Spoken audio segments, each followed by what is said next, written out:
সচরাচর। আবার যদি আমার ভাগ্য খারাপ হয়, এই যে এরা কি করবো, ওই দিক ধর সুন্দর জায়গা আছে। আর আপনার ডিস্ক গরম হইলে কিন্তু ব্রেক ফেল হওয়ার একটা সম্ভাবনা থাকে, তো বি কেয়ারফুল। এই যে এটাতেও দেখেন জেনুইনের স্টিকারটা আছে, কিন্তু আপনি কপি প্রোডাক্টটাতে পাবেন না এই স্টিকারটা। এই যে এইখানের যে অংশগুলো দেখতেছেন চকচকা অংশগুলো, এগুলো হচ্ছে ক্ষয় হয়েছে।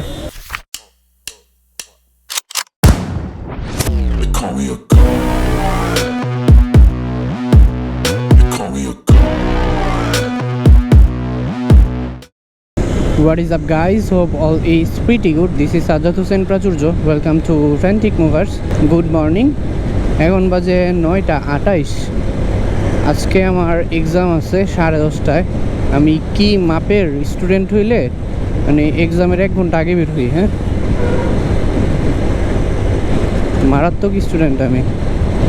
সবাই 1 ঘন্টা আগে যায়, পৌঁছায়, বসে রিভিশন দেয়, আর আমি এখান থেকেই রওনা দিচ্ছি হচ্ছে 1 ঘন্টা আগে। যদি রাস্তায় জ্যাম পড়ে তাহলে নিজের পায়ে নিজের কুড়াল মারা হবে আর কি। কারণ রাতে সব কিছু লেখা টেখা রিভিশন দিয়ে তারপর ঘুমাইছি, দ্যাটস ওয়াই উঠতে দেরি হয়ে গেছে। কারণ আমি সকালের জন্য যদি এগুলা রাইখা দেই তাহলে সকালে পড়া হবে না, আমি জানি। কারণ ঘুম থেকে উঠলে এমনিও মাথা স্লো হয়ে থাকে।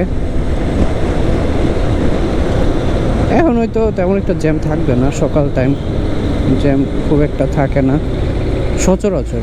আবার যদি আমার ভাগ্য খারাপ হয়, এই যে এরা কি করবো, ওই দিক ধর সুন্দর জায়গা আছে, সুন্দর করে একটা চাপ মেরে দিল। হ্যাঁ, এই ড্রাইভারগুলার মানে জ্ঞান বুদ্ধি একদমই কম। আশেপাশে কি আছে না আছে সেটা দেখার কোনো প্রয়োজনই মনে করে না।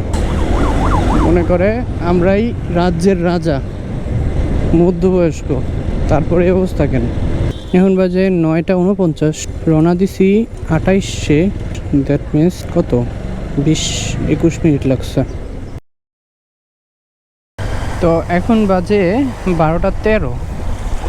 আমার এক্সাম শেষ, এখন যাচ্ছি রামপুরা। আমার বাইকের জন্য কিছু পার্টস প্রয়োজন, সেই পার্টসগুলো লাগবে।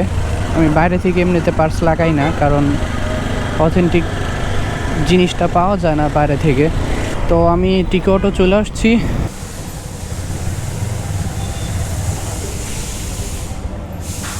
তো আমি টিকটও থেকে front sprocket and front brake pad এই দুইটা জিনিস কিনছি।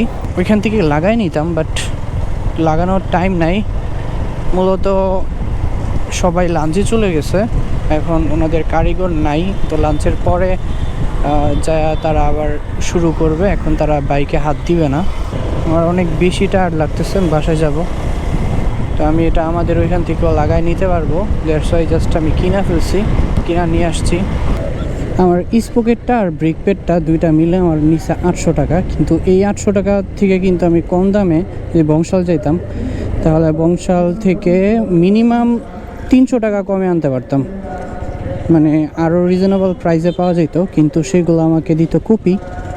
আর এখন কপি প্রোডাক্টের অসুবিধা কি, মানে এই প্রোডাক্টগুলো কপি ইউজ করলে কি কি অসুবিধা হয়, তার মধ্যে অন্যতম হচ্ছে যে আপনি যদি স্পকেট কপি ইউজ করেন তাহলে দেখবেন যে স্পকেট মানে জেনুইন যেগুলো, এগুলো হচ্ছে ঘষা খাইতে খাইতে চিকন হয়ে যায়, মানে চলতে চলতে আস্তে আস্তে চিকন হয়ে যায়, ব্লেডের মতো চিকন হয়ে যায়, তারপরেও ভাঙে না। কিন্তু কপি যেগুলো আছে সেগুলো চিকন হওয়ার সাথে সাথেই ভেঙে যায়, তারপর ওইগুলো খুব তাড়াতাড়ি ক্ষয় হয়ে যায় কপি যেগুলো আছে। তারপর ব্রেক প্যাডের কথা বলি। ব্রেক প্যাড যদি কপি ইউজ করেন তাহলে কি প্রবলেম হয়, সেগুলো হচ্ছে যে আপনার ডিস্কটা তাড়াতাড়ি ক্ষয় হয়ে যাবে আর গরম হয়ে যাবে। যখন আমি স্প্যানার থেকে সার্ভিস নিছিলাম তার আমাকে কপি মাল ধরাই দিছিল, তো আমার ডিস্কটা কিন্তু ওই কপি ব্রেক প্যাড দিয়ে অনেক তাড়াতাড়ি ক্ষয় হয়ে গেছে, মানে অনেকখানি ক্ষয় হয়ে গেছে। আর এই কিছুক্ষণ চালাইলে আমি যখন ডিস্কে হাত দিতাম তখন দেখতাম যে আগুনের মতো গরম হয়ে গেছে। আর আপনার ডিস্ক গরম হইলে কিন্তু ব্রেক ফেল হওয়ার একটা সম্ভাবনা থাকে, তো বি কেয়ারফুল। দেন সবচেয়ে বড় যে প্রবলেমটা সেটা হচ্ছে যে শব্দ হয়, ক্যাচ ক্যাচ ক্যাচ ক্যাচ একটা সাউন্ড হয়। অনেকে আসলে বুঝেন না যে এই ক্যাচ ক্যাচ সাউন্ডটা ডিস্ক থেকে কেন আসে। এটা হচ্ছে আপনার কপি বা ডুপ্লিকেট ব্রেক প্যাড ইউজ করার কারণে হয়ে থাকে। তো এই জন্য কিছু টাকা বেশি হইলেও অথেন্টিকটা শোরুম থেকে নিয়ে নেবেন। আচ্ছা, আমি কি নিয়েছি, আমি বাসায় গেছিলাম একটু কিছুক্ষণের জন্য, এখন বাজে 3:13। তো এখন আপনাদেরকে একটু দেখাই আমি অ্যাকচুয়ালি কী জিনিস কিনলাম আজকে। এটা হচ্ছে টিকি অটোর স্লিপ, এটা একদম অবস্থা খারাপ হয়ে গেছে। এটা ডিস্কিট প্যাড অ্যাপাচি 460 টাকা নিচ্ছে। আর হচ্ছে স্প্রকেট 13T, 13টা দাঁত থাকে এই জন্য 13T লেখা। দেন এটার দাম হচ্ছে 340 টাকা। তো এই তো দুইটা মিলিয়ে 800 টাকা নিচ্ছে।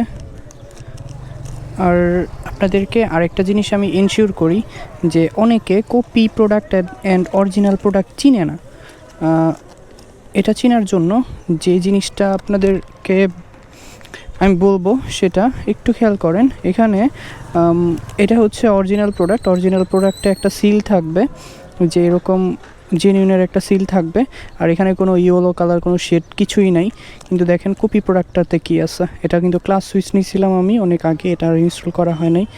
তো এটা দেখছেন, এটা কিন্তু হলুদ, আর এটাতে কোনো হলুদ কালার কিছুই নাই। আর এটা হচ্ছে জেনুইন। আর প্যাকেটটা দেখলে বোঝা যায়, দেখেন প্যাকেটের এটা মানে কালারটা কেমন আর এটা কেমন, দেখছেন দুইটা টোটালি দুই রকম। এই যে এটাতেও দেখেন জেনুইনের স্টিকারটা আছে, কিন্তু এই কপি প্রোডাক্টটাতে পাবেন না এই স্টিকারটা।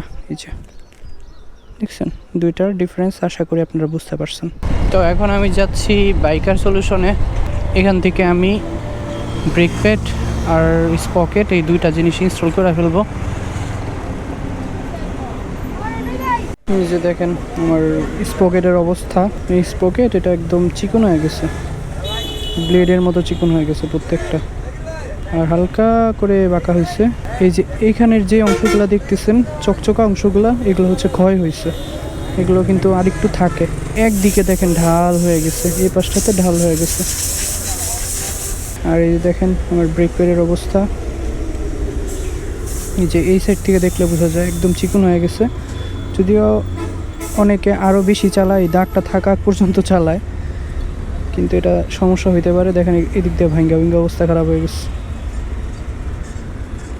তো দ্যাটস ওয়াই আমাকে আর বলছিল 1000 কিলো আগে এগুলো চেঞ্জ করতে। তো আমার ওই সময় হইতেছিল না যাওয়ার, তো দ্যাটস ওয়াই চেঞ্জ করতে পারি নাই। আমার বাইক এখন ওয়াশে দিচ্ছি, ওয়াশ শেষ হোক তারপর বাসায় নিয়ে যাবো এটারে। তো আমি জাস্ট আজকে বাইকটা ওয়াশ দিছি, ওয়াশ দেওয়ার সাথে সাথে নামছে বৃষ্টি, মানে ওয়াশের পরে আবার ওয়াশ হয়েছে। আমি একটু খাবার কিনতে গেছিলাম, নামছে বৃষ্টি। তো দেন এটা বাইরে ছিল ভিজা টিজা একদম একাকার। বাইক ওয়াশ দিলেই বৃষ্টি আসে। তো যাই হোক, আমি বাসায় চলে যাচ্ছি। ভিডিওটা এই পর্যন্তই। Stay tune for regular updates. Signing off.